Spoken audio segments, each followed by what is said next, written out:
오늘 우리에게 주신 하나님 말씀은 누가복음 9장 28절에서 36절까지 말씀 함께 보겠습니다. 누가복음 9장 28절에서 36절 말씀, 신약성경 107페이지에 있습니다. 같이 있습니다. 시작. 이 말씀을 하신 후 8일쯤 되어 예수께서 베드로와 요한과 야고보를 데리고 기도하시러 산에 올라가사 기도하실 때 용모가 변화되고 그 옷이 휘어져 광채가 나더라. 문득 두 사람이 예수와 함께 말하니 이는 모세와 엘리야라. 영광 중에 나타나서 장차 예수께서 예루살렘에서 별세하실 것을 말할세. 베드로와 및 함께 있는 자들이 깊이 졸다가 온전히 깨어나 예수의 영광과 및 함께 선 두 사람을 보더니 두 사람이 떠날 때에 베드로가 예수께 여짜오되 주여 우리가 여기 있는 것이 좋사오니 우리가 초막 셋을 짓되 하나는 주를 위하여 하나는 모세를 위하여 하나는 엘리야를 위하여 하사이다 하되 자기가 하는 말을 자기도 알지 못하더라. 이 말을 할 즈음에 구름이 와서 그들을 덮는지라. 구름 속으로 들어갈 때에 그들이 무서워하더니 구름 속에서 소리가 나서 이르되 이는 나의 아들 곧 택함을 받은 자니 너희는 그의 말을 들으라 하고 소리가 그침에 오직 예수만 보이더라. 제자들이 잠잠하여 그 본 것을 무엇이든지 그때에는 아무에게도 이르지 아니하니라. 아멘. 이 새벽에 예배하신 은혜가 우리 성도님들께 함께 하시기를 예수님의 이름으로 축복합니다. 아멘. 자, 오늘도 많은 사건이 있지만 오늘은 변화산 사건에만 집중해서 보고자 합니다. 자, 많은 제자들, 12명의 제자나 있었지만 3명만 데려가십니다. 베드로와 야고보와 요한. 야고보, 요한은 특별히 형제입니다. 이 세 사람을 데리고 가는데 이들이 믿음이 좋아서 데려가셨을까요? 오늘 말씀을 읽어보면 정반대입니다.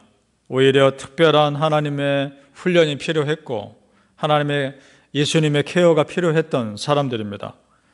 자, 산에서 예수님이 간절히 기도하시는데 여전히 졸고 있습니다. 32절을 제가 다시 읽겠습니다. 베드로와 및 함께 있는 자들이 깊이 졸다가 온전히 깨어나 예수의 영광과 및 함께 선 두 사람을 보더니, 자, 여러분 깊이 졸다가 라는 표현을 보십시오. 그러니까 마음 놓고 잔 겁니다. 단순히 꿈뻑꿈뻑 깨었다 한 것이 아니라 마음 놓고 잔 겁니다. 그러니 예수님께서 간절히 기도하는 그 모습은 보지 못하고 영광스럽게 변화된 모습만 본 겁니다. 깨어났을 때. 자, 지금 이 제자들이 왜 예수님이 자기들을 산에까지 데리고 와서 기도하게 하시는지를 정말 몰랐을까요? 그렇지 않습니다. 이미 말씀하셨습니다. 그것이 22절과 23절입니다. 기도해야 할 이유 같이 읽어보죠. 22절과 23절 시작. 이르시되 인자가 많은 고난을 받고 장로들과 대제사장들과 서기관들에게 버림받으며 죽임을 당하고 제3일에 살아나야 하리라 하시고 또 무리에게 이르시되 아무든지 나를 따라오려거든 자기를 부인하고 날마다 제 십자가를 지고 나를 따를 것이니라. 아멘. 자, 얼마나 놀라운 일입니까? 엄청난 일을 지금 이미 말씀하셨습니다. 하늘의 비밀을 알려주신 거죠. 예수님이 죽으실 것과 그리고 이제 예수님이 죽은 다음에 너희들은 십자가를 지고 나를 따라와야 할 것, 그 중요한 일들을 말씀하셨습니다. 이 중요한 기도 제목 가지고 예수님이 기도하러 산에 가신 겁니다. 산기도 가신 거죠. 이걸 뻔히 알면서 졸고 있었던 겁니다. 그러니까 그들의 영적인 상태가 어땠는지 짐작하죠. 이 사람들을 기도의 사람으로 훈련시켜야 하겠기에 데려가신 겁니다. 제자들도 기도해야 할 때라는 걸 알았을 겁니다. 머리로는 압니다. 그러나 그것이 행동으로까지 옮겨지지 않은 거죠. 아마 예수님 기도하기 시작했을 때 같이 따라서 기도했을지는 모르겠습니다. 그러나 곧 깊이 잠든 겁니다. 그래서 성도님들, 지금 내가 기도해야 할 때라고 여겨지신다면 결단하시고 기도의 삶을 사시길 축복합니다. 기도는 결단입니다. 기도해야 한다는 건 누구나 다 압니다. 그러나 그것을 결단하고 기도의 삶을 사는 건 쉬운 일이 아닙니다. 그러나 그런 은혜의 삶을 살았을 때 모르게 우리도 몰랐던 하늘의 비밀이 여러분에게 열릴 줄로 믿습니다. 그렇게 기도의 간절함은 없고 변화된 영광스러운 모습에만 취해서 베드로가 이런 말을 하죠. 33절입니다. 제가 읽겠습니다. 두 사람이 떠날 때에 베드로가 예수께 여짜오되 주여 우리가 여기 있는 것이 좋사오니 초막 셋을 짓되 하나는 주를 위하여 하나는 모세를 위하여 하나는 엘리야를 위하여 하사이다 하되 자기가 하는 말을 자기도 알지 못하더라. 아멘. 자, 초막 셋을 짓고 여기 머물자는 겁니다. 지금 그 모습 보니까 너무 좋은 겁니다.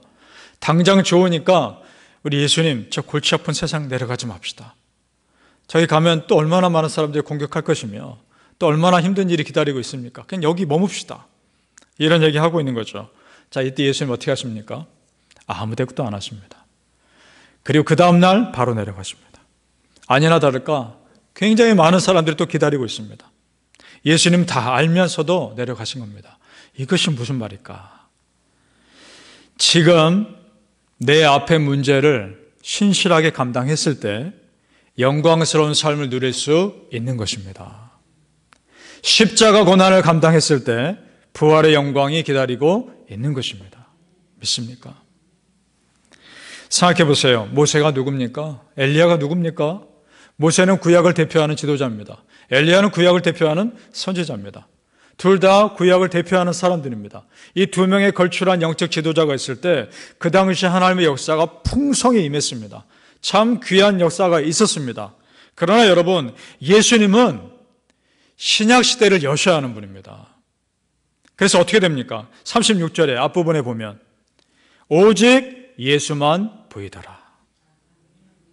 모세도 사라지고 엘리야도 사라지고 예수님만 남습니다. 무슨 말입니까? 이 자체가 메시지란 말입니다. 이전의 영광스러운 삶 못지않게 중요한 것은 지금 당장 십자가 지고 가는 삶이라는 것입니다. 그래야 하나님의 또 다른 영광이 있다는 거죠. 이 사건이 우리에게 주는 메시지는 분명합니다. 우리가 과거의 은혜를 기억하는 것 참으로 중요하죠. 정말 중요하지만 더 나아가 새로운 도전을 하는 삶에도 주저해서는 안 된다는 것입니다. 그 메시지입니다. 우리 크리스천은요, 과거에 머무는 사람들이 아닙니다. 새로운 은혜를 기대하고 기도하는 사람들입니다. 우리 기독교는 굉장히 적극적으로 세상을 변화시키는 복음입니다. 하나님이신 예수님이 이 땅에 이 세상 속에 직접 오신 것만으로도 그 복음의 적극성을 보여주고 있는 것이죠. 그래서 바울 사도가 이런 고백을 합니다. 빌립보서 3장 13절에서 14절에 형제들아 나는 아직 내가 잡은 줄로 여기지 아니하고 오직 한 일, 즉 뒤에 있는 것은 잊어버리고 앞에 있는 것을 잡으려고 표대를 향하여 그리스도 예수 안에서 하나님이 위에서 부르신 부름의 상을 위하여 달려가노라. 아멘. 표대를 향하여 달려가노라. 사랑하는 성도님들, 항상 깨어 기도하셔서 여러분만의 목표를 정하시고 그 영적인 목표를 정하시고 그 은혜에 마음껏 새로운 은혜에 도전하시기를 예수님의 이름으로 축복합니다. 아멘. 자, 이 변화선 사건이 우리에게 주는 또 다른 메시지가 있습니다. 그것은 뭐냐? 우리 크리스찬이 추구해야 할 진정한 변화가 무엇이냐 하는 겁니다. 정말 어떤 변화를 추구해야 할 것인가 라는 겁니다. 그것은 단순히 보이는 어떤 조건의 변화가 아니라는 겁니다. 무슨 말이냐? 예를 들어 죽은 자에서 살아난 자가 되는 것이나 아픈 자에서 건강한 자가 되는 것이나 힘없는 자에서 강한 자가 되는 것이나 가난한 자에서 부유한 자가 되는 그런 외적인 변화가 전부가 아니라는 겁니다. 정말 예수님께서 그런 연약한 사람들 실제로 고쳐주셨지만 그것은 우리가 앞으로 살아야 할 영원한 천국에 대한 모형일 뿐입니다. 정말 무엇이 중요한지 그것을 오늘 예수님은 변화사 사건을 통해 보여주고 계시는 겁니다. 계시록에 보면 천국이 어떤 곳인가 설명하고 있습니다. 계시록 21장 4절에 이렇게 나옵니다.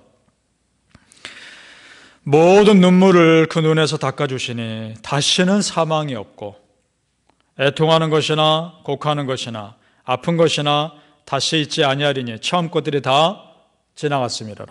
아멘. 자, 여러분 잘 보십시오. 천국에 가면 기본적으로 아프지 않습니다. 천국에 가면 기본적으로 죽지 않습니다. 천국에 가면 그 자체로 완전한 삶을 사는 것입니다. 그것 보여주려고 하시는 겁니다.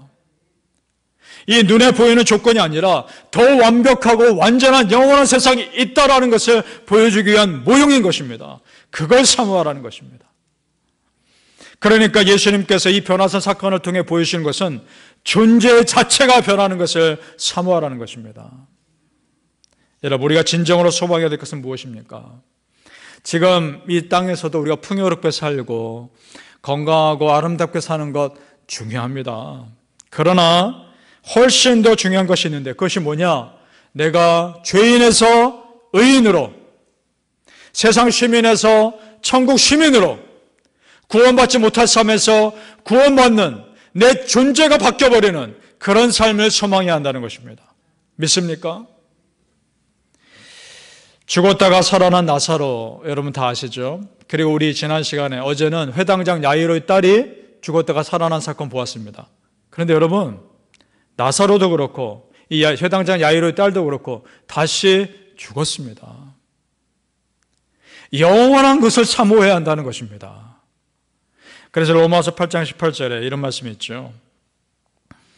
생각하건대 현재의 고난은 장차 우리에게 나타날 영광과 비교할 수 없느니라. 아멘. 우리가 진정으로 발휘할 것은 저 영원한 천국의 삶인 줄 믿습니다. 사랑하는 성도님들, 앞으로 우리에게 나타날 영광스러운 삶 정말 사모하시고 우리 속사람이 변하기를, 우리 존재 자체가 변하기를 더 간절히 소망하시기를 예수님 이름으로 축복합니다. 아멘. 기도하겠습니다. 아버지 하나님, 감사합니다. 이 땅에서 우리가 은혜를 사모하며 내 삶의 조건들이 바뀌어 가기를 소망하는 것도 너무나 귀하지만 우리의 존재 자체가 죄인에서 의인이요 영원히 구원받지 못할 자에서 영원히 영생할 자가 되는 것이 더 큰 소망이 되게 하여 주옵소서. 천국에 가면 그 자체로 더 이상 아프지 않고 더 이상 죽지 않고 더 이상 마음에 근심이 없는 그곳이기에 우리가 천국 시민 자체가 되는 것이 소망이 되게 하여 주옵소서. 하나님, 저 세상, 저 영원한 세상 바라보며 지금의 유한한 세상에 마음 쏟지 않게 하시고 언제 우리가 진정으로 더 깊은 마음 쏟아야 할 것이 무엇인지 분별하며 살아갈 수 있도록 축복하여 주시옵소서. 천국의 기쁨이, 천국의 소망이 우리 성도님들의 실제 삶에 누려질 수 있게 하여 주시옵소서. 감사하며 예수님 이름으로 축복하며 기도합니다. 아멘.